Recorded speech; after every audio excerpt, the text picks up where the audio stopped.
ጤና ይስጥልን። ወደዱም ጠሉም የኦሮሞን ዕጣ ፈንታ ከኦሮሞ እጅ መንጠቅ አይችሉም። ማንም ኦሮሞን ወደ ኋላ ሊመልሰው አይችልም። የኦሮሞ ሕዝብ በከፍተኛ መስዋዕትነት ያገኘውን ድል በጋራ መጠበቅ አለበት። እነዚህ ቃላት የኦሮሚያ ክልል ፕሬዝዳንት አቶ ሽመልስ አብዲሳ ከሰሞኑ በቢሾፍቱ ከተማ በተካሄደ መድረክ ላይ ያደረጉት ንግግር አካል ናቸው። እውነት ማንም የኦሮሞን የፖለቲካ ኃይል ወደ ኋላ ሊመልሰው አይችልምን? ወደዱም ጠሉም የኦሮሞን ዕጣ ፈንታ ከኦሮሞ እጅ መንጠቅ አይችሉም ተብሎ በከፍተኛ መድረክ ላይ ሲነገር ይህን ያክል የከረረ ማስጠንቀቂያ የደረሰው ለማን ነው? ስጋቱስ ከየት የመነጨ ይሆን? የኦሮሚያ ክልል ፕሬዝዳንት አቶ ሽመልስ አብዲሳ የኦሮሞ ሕዝብ በከፍተኛ መስዋዕትነት ያገኘው ድል በጋራ መጠበቅ አለበት ሲሉ ሕዝቡ አሁን ያለውን የስልጣን ኮረቻ አጥብቆ እንዲጠብቅ አነጋጋሪ ጥሪ አቅርበዋል። በሌላ በኩል ደግሞ የእርስ በርስ መገዳደሉ ትልቅ እንቅፋት ሆኖብናል በማለት ከድሉ ጀርባ ያለውን የውስጥ ስብራትና ደም ማፋሳሽ አዙሪት ሳይሸሽጉ ተናግረዋል። ግን መሰረታዊውና የብዙዎች ልብ የሚያንጠለጥለው ጥያቄ እዚህ ላይ አያበቃም። የኦሮሞ ፖለቲካዊ ድልና የበላይነት የተረጋገጠ በተባለበት በዚህ ዘመን የሌሎች የኢትዮጵያ ብሔር ብሔረሰቦች ዕጣ ፈንታስ በማን እጅ ወድቋል? የኦሮሞን ዕጣ ፈንታ ማንም መንጠቅ የማይችል ከሆነ የሌሎቹ ብሔሮች ዕጣ ፈንታስ ደህንነቱ የተረጋገጠ ነውን? አሁን ስልጣን ላይ ያለው ራሱን አካታች ነኝ የሚለው የብልጽግና ስርዓት አቶ ሽመልስ ለኦሮሞ ሕዝብ የሰበኩትን ፖለቲካዊ፣ ኢኮኖሚያዊና ማህበራዊ ከፍታ ለሌሎች የሀገሪቱ ሕዝቦችስ በኩል ሚዛን እያረጋገጠው ነው እንዴ? ይህ ጥልቅ ትንታኔ በአቶ ሽመልስ አብዲሳ የቢሾፍቱ አነጋጋሪ ንግግር ውስጥ የተሰወሩትን የፖለቲካ የኢኮኖሚና የጸጥታ መልእክቶችን እየፈተሸ የብልጽግናን መንግስት የስልጣን ጉዞ ከሌሎች ብሔሮች ሁለንተናዊ ጠቀሜታ አንጻር በሚዛን ላይ ያስቀምጣል። ላለፉት ዓመታት የተገነባው ትርክት መሬት ላይ ካለው እውነታ ጋር ሲላተም የሚፈጠረውን ሀገራዊ ስዕል እንመለከታለን። በአነጋጋሪነታቸውና አክራሪ ሀሳቦች በማንሳት የሚታወቁት ፕሬዝደንቱ በዚህ መድረክ ላይ ያነሷቸው ጉዳዮች የኦሮሞን ብሔርተኝነት፣ አሁን ያለውን የብልጽግና መንግስት ስልጣን እንዲሁም የትጥቅ ትግል የሚያግዙና ወደ ኢኮኖሚ ግንባታ ማተኮርን የሚጠይቁ ናቸው። ይሁንና ይህ ንግግር በአጠቃላይ አሁን ስልጣን ላይ ያለው የብልጽግና ፓርቲ ስርዓት ከሌሎች የኢትዮጵያ ብሔር ብሔረሰቦች ፖለቲካዊ፣ ኢኮኖሚያዊና ማህበራዊ ጠቀሜታ አንጻር ሲመዘን ምን መልክ አለው? የኦሮሞ ሕዝብ ፖለቲካዊ ድል አግኝቷል ተብሎ በሚታሰብበት በዚህ ዘመን የሌሎች ብሔሮች ዕጣ ፈንታስ እንዴት እየተገራ ነው? ይህ ዘገባ እነዚህን አንኳር ጉዳዮች በሚዛናዊነት ይዳስሳል። እስከ ዝግጅታችን ፍጻሜ አብራችሁን ቆዩ።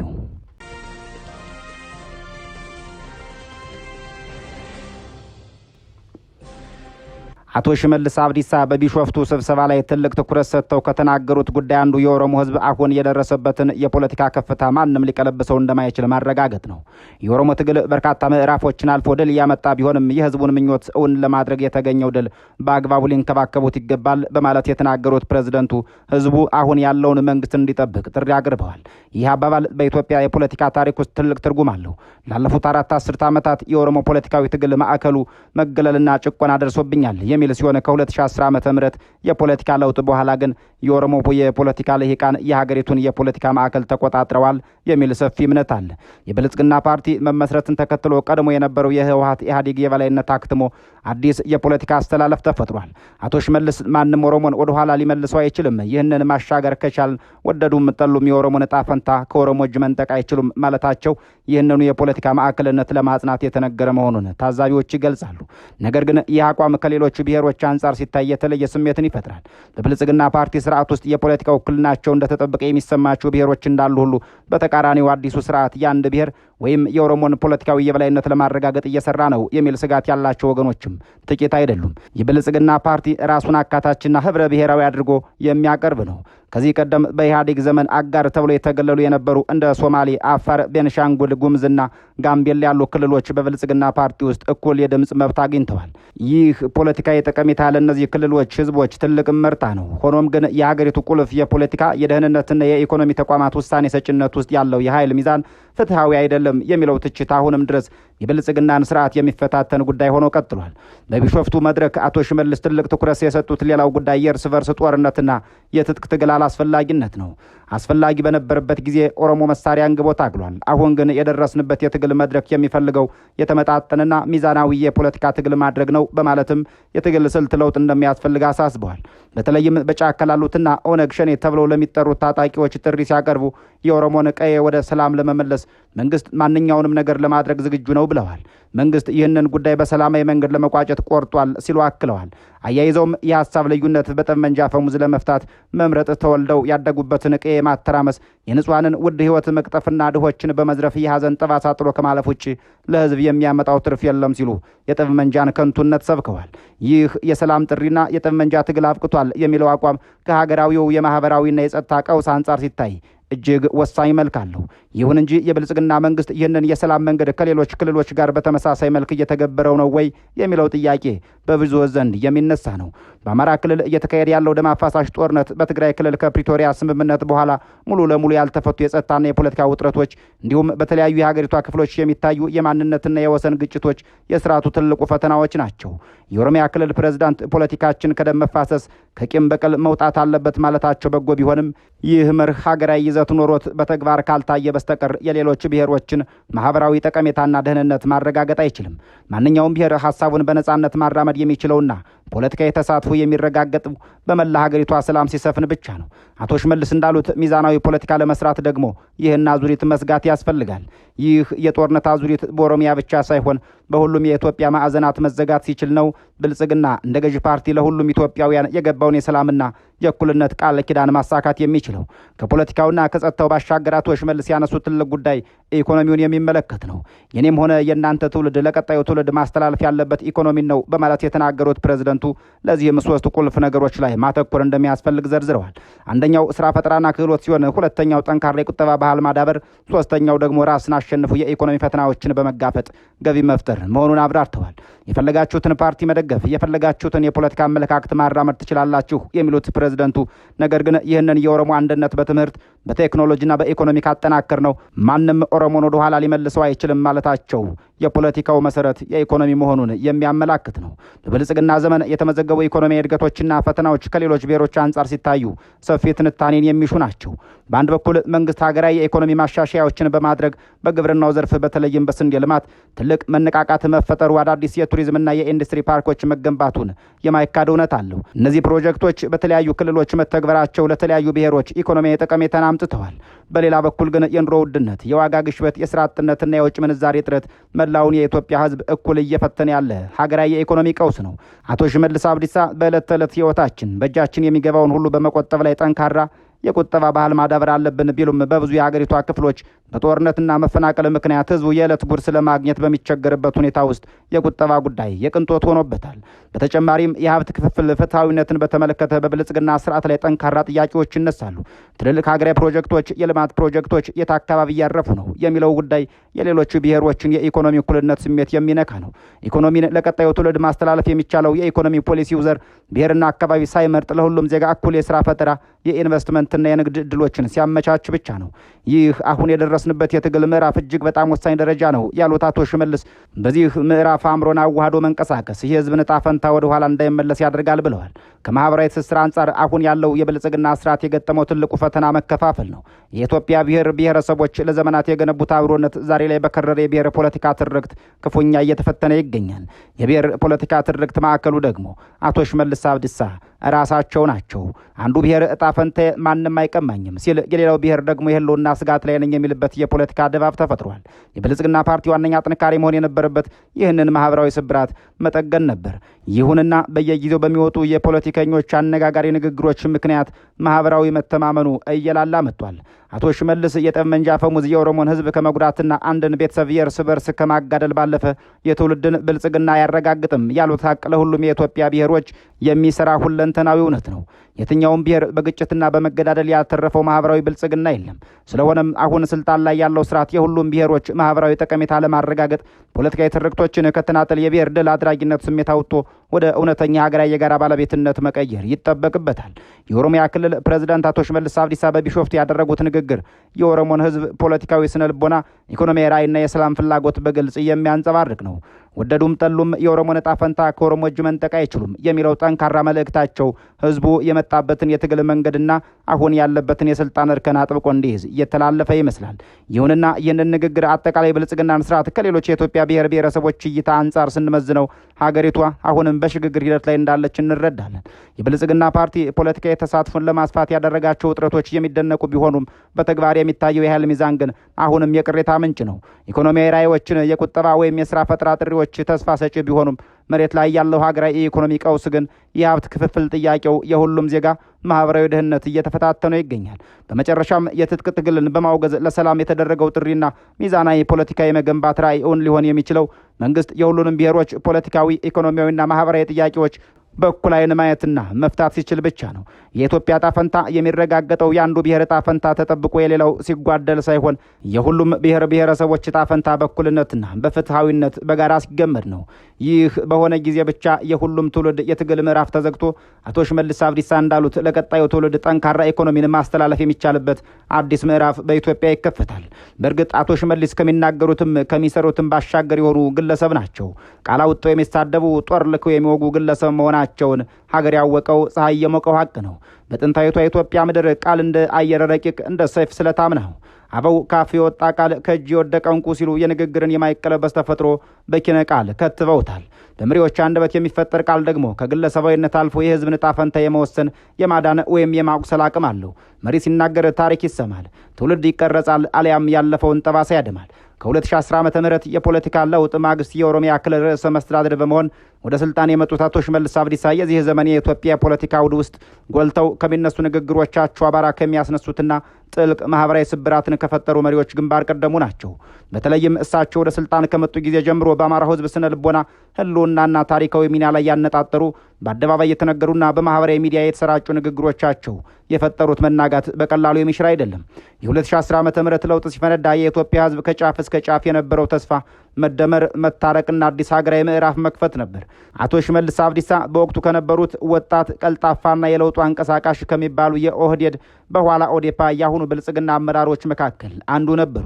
መጀመሪያ ላይ ይሰሙ የነበሩት ቃላት የፍቅር የአንድነትና የወንድማማች ነበሩ። ነገር ግን የፖለቲካው ጫጉላ ሽርሽር እያለቀ ሲመጣ ትርክቶች መለወጥ ጀመሩ። የፖለቲካው ቋንቋ ከኛ ወደ እነርሱ፣ ከአብሮነት ወደ በቀል፣ ከመጻኢ ተስፋ ወደ ታሪካዊ ቁርሾ ማዘንበል ጀመረ። አቶ ሽመልስ የኦሮሚያ ክልል ፕሬዝዳንት ሆነው ስልጣን ከያዙ በኋላ መድረኮችን የሚጠቀሙበት መንገድ ተቀየረ። የፖለቲካ ንግግሮቻቸው ኢላማ የነበራቸው ሲሆን ይህ ኢላማ ደግሞ በተዘዋዋሪም ሆነ በቀጥታ በታሪካዊው ፍርጃም ሆነ በወቅታዊ የፖለቲካ ውንጀላ የአማራውን ሕዝብና የፖለቲካ ልሂቃን የሚነካ ነበር። ንግግሮቹ በአጋጣሚ የተፈጠሩ የቃላት ግድፈቶች ሳይሆኑ የተቀመረ የፖለቲካ ስነ ልቦና ጦርነት አካል መሆናቸውን የፖለቲካ ተንታኞች ያሰምሩበታል። የአቶ ሽመልስ አብዲሳ ንግግሮች ማሳረጊያና የፖለቲካ ስህተታቸው ማማ ተደርገው የሚወሰደው በሆረ ፍንፍኔ በተከበረ የኢሬቻ በዓልና በተለያዩ መድረኮች ላይ ያደረጓቸው ንግግር ናቸው። በዚያም በሚሊዮኖች በሚቆጠሩ ህዝቦች ፊት ሚዲያዎች ዓለምን ባዳረሱበት ታላቅ መድረክ ላይ የተወረወረው ቃል የብዙዎቹን ልብ ያደማ፣ የአማራውን ህዝብ ስነ ልቦና ክፉኛ የነካ ነበር። ነፍጠኛን ሰብረነዋል፣ ባጠቁን ቦታ ላይ ቆመን አሸንፈናቸዋል የሚል ይዘት ያለው ንግግራቸው በኢትዮጵያ የፖለቲካ ታሪክ ውስጥ እጅግ አወዛጋቢ ከሆኑት አንዱ ነው። በመጀመሪያ ደረጃ ነፍጠኛ የሚለው ቃል ታሪካዊ ትርጉሙ ጠመንጃ ያነገበ አገር ጠባቂ ማለት ቢሆንም በዘመናዊ የኢትዮጵያ ፖለቲካ የብሔር ጽንፈኞች መዝገበ ቃላት ውስጥ ግን አማራን ለመግለጽ ለማሸማቀቅና ጥቃት ለማድረስ የሚጠቀምበት የስም ማጥፋት ሆኖ ቆይቷል። የክልሉ መሪ ይህንን ቃል ሲጠቀሙ እኔ ያልኩት ስርዓቱ እንጂ ህዝቡን አይደለም የሚል የፖለቲካ ማስተባበያ ቢሰጡም ቃሉ መሬት ላይ የወረደው ግን ህዝብን ለይቶ በማጥቃት ነው። ሰብረነዋል የሚለው ቃል በራሱ የሚያስተላልፈው መልእክት የጥል የድል አድራጊነትና የተሸናፊነት የገዥና የተገዥን መንፈስ ነው። የአማራው ህዝብ ይህንን ንግግር የሰማው በታሪክ ማህደሩ ላይ እንደተጻፈ የስድብ ቃል ብቻ ሳይሆን ዛሬም በህይወቱ ላይ እንደተደቀነ የሞት አዋጅ አድርጎ ነው።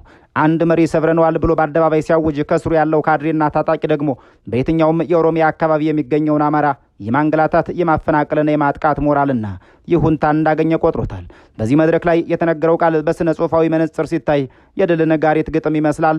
ነገር ግን ይህ ድል የተገኘው በውጭ ጠላት ላይ ሳይሆን አብሮ በኖረ ደሙን ባፈሰሰ አጥንቱን በከሰከሰው ወንድም ህዝብ ታሪክ ላይ በመቆም መሆኑ የንግግሩን አሳዛኝነት ያጎለዋል። የአቶ ሽመልስ አብዲሳ ሌላኛውና እጅግ አነጋጋሪው ንግግር ዘገባ የሚመነጨው ለካድሬዎች ዝግ በሆነ ስብሰባ ላይ አድርገውት ከነበረውና ሾልኮ ከወጣው የድምፅ መረጃ ነው።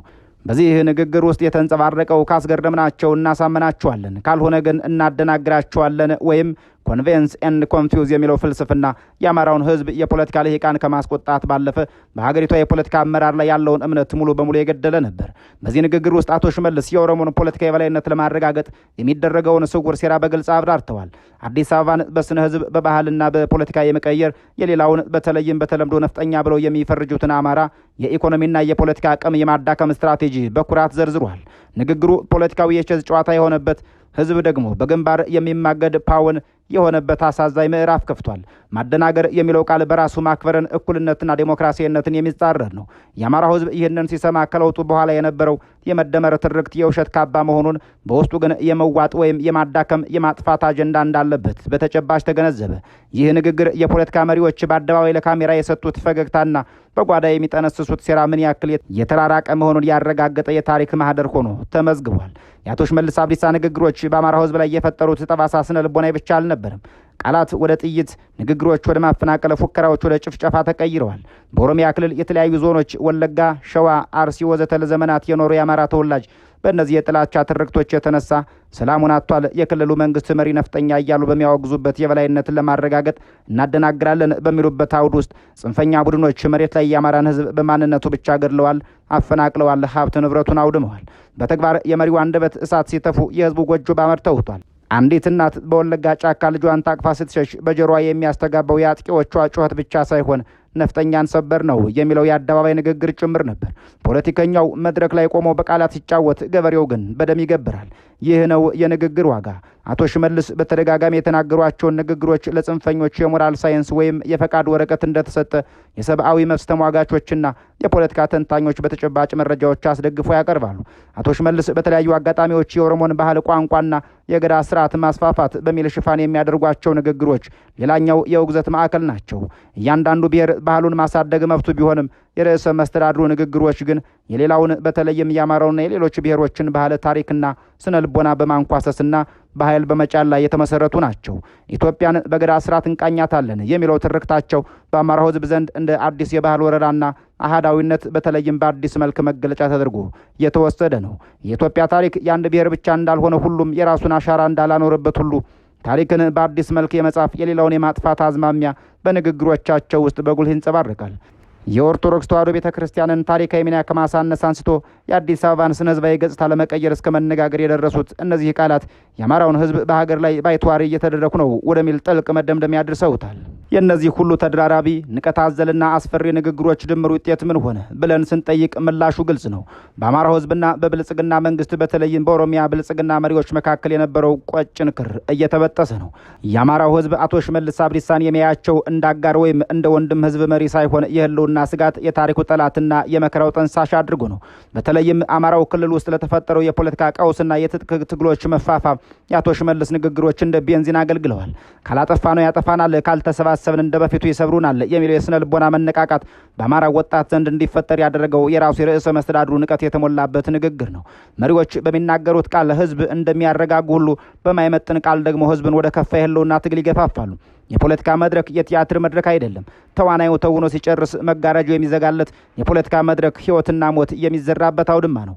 የአቶ ሽመልስ አብዲሳ ወደ ስልጣን ከመጡ ጊዜ ጀምሮ የተጠቀሙባቸው የቃላት ምርጫዎች፣ የገነቧቸው ትርክቶች በአማራው ህዝብ ላይ ያደረሱት የስነ ልቦና ስብራት በኢትዮጵያ ዘመናዊ የፖለቲካ ታሪክ ውስጥ በጥቁር መዝገብ የሚሰፍሩ ናቸው።